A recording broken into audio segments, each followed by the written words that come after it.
all religions, right, work in the following way. Do you take a young child before they're 10 or 12, and you give them an absolute truth, an assumptive truth, like Muhammad is the last prophet, Jesus is the son of God, Mary was a virgin, whatever it is.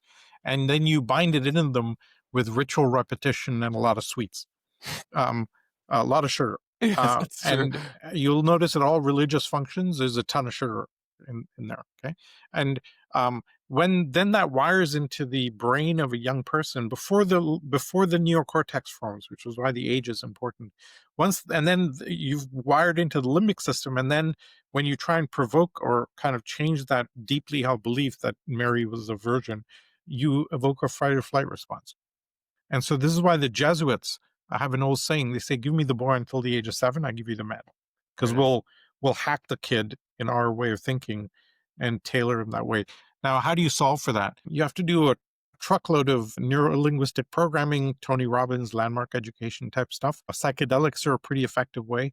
We've got all these neuro plasticity things. Let me show you something. This is a gadget called a neurovisor. Right, I bought this recently. So you put it on, and there's an app that flashes lights at you, and you play music at the same time, and it increases the plasticity of the brain. No, Okay? you should put that That's, on for a second, but leave it on your head for a you second. want me to put on? There, You it got to looks get like that that. for a Looks like thumbnail. That looks awesome. totally sure. You don't want to be in an airport No. lounge wearing this thing. But it's kind of incredible. Like you put on different types of programs depending on whether you're looking for relaxation or shape or whatever, Mm. and you can literally feel your brain rewiring itself. And the combination of sound and light flashes and binaural beats and whatever are all designed for doing that. Psychedelics is the easiest and most permanent way, but then you have to take psychedelics and go on a hero's journey. On that, I mean, there's been a lot of advancement. I think like Texas has been like super forward about some of the development of like psychedelic drugs as Therapeutics. therapeutics and stuff like that. Do you follow any of that? I know it's like a budding industry. Do you invest in stuff like that or even look at it? I'm not invested just because I'm totally tapped out putting money into building this ecosystem and the few angel investments that I made. I'll give you one that I did invest in called Focus at Will. So a guy called Will Henshaw used to play guitar for the Eurythmics, the band from the 80s. He started building a platform of music that when you play the music, it's like a Pandora style streaming service. It puts your brain in a focused alpha state. Okay. And so when your brain is in that brain frequency, your productivity increases like 500%. It's like crazy. So if you're a software developer, a student, or a knowledge worker of any kind, this is like really like gold, right? Because 500% productivity is no joke. So I've done some stuff like that. I'm hugely enthusiastic about psychedelics. So a few years ago, I had a kind of a bit of a life-changing event where a political consulting firm out of Europe approached me, and they said, "Hey, we want to partner with you." And I said, "How?" And they said, "Oh, we use your book to advise heads of state." And I was like, "Completely not intended for that. What are you talking about?" And he goes, "Well, that's how we use it." And it turned out to be 36 presidents and prime ministers. Wow. Okay. Yeah, including at the time the prime minister of Thailand.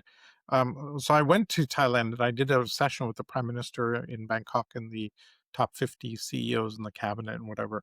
Um, and once like that's like a gift from the universe that you can't say no to. Like you have to, because we have a community and credibility and some reputation, but now we have access. And so I did a year of psychedelics to make sure my mind, body, and spirit was lined up for what was coming. And it was kind of easily the most profound thing I've ever done. I'm a huge fan. They've now found, I think Colorado is the most advanced in terms of playing with this stuff. But they found you can cure PTSD and depression with one treatment of MDMA, psilocybin, ketamine, different kind of psychedelics. It's kind of amazing the outcomes. Completely threatens the pharma industry. Totally. And so it's a huge kind of challenge. The immune system is strong in that world. Um, I remember interviewing the head of Google Health at a conference a few years ago, and there's about 500 people in the audience, and I'm doing this interview in San Francisco. So I said, "Listen, I'm Canadian, totally do not understand the American healthcare system. Can you describe it?" And he goes, "Oh yeah, it's really easy. The American healthcare system is designed for three things. It's designed to get you sick and keep you sick as long as possible without killing you." And I'm like shocked, right? And the whole audience is like, yeah, yeah, that's about right. That's about right. And it just completely blew my mind. So some big differences in kind of attitude around some of that stuff. So when you said that psychedelics were one of the most profound things that you ever experienced, whenever people describe psychedelics, they say similar things, but to someone on the outside, that's a very like arbitrary way of voicing it. Can you Yeah, speak to like the specific? specifics. Yeah, if Yeah, let me possible. I give know it's you. not easy. No, no, no. I've kind of I went pretty deep on this before I did any because I wanted to be sure as to what was going on. So somewhere around 2012, 2013, we had a lecturer come through Singularity University, and what he was doing was giving people different dosages of different psychedelics and putting them through an fMRI machine. Okay. Okay, so an fMRI machine allows you to scan the brain in real time. You can actually see a single neuron firing in the brain in real time in an fMRI machine.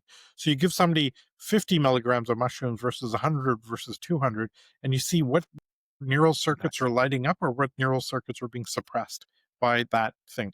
And when I first saw that, I was like, well, that's cool because now we have a feedback loop, right? Mm. In the 70s, when they first discovered this stuff, Steve Jobs and all these guys in Silicon Valley, they're just chucking stuff down. They didn't have really any idea what they were doing, any evidence, let's put it that way.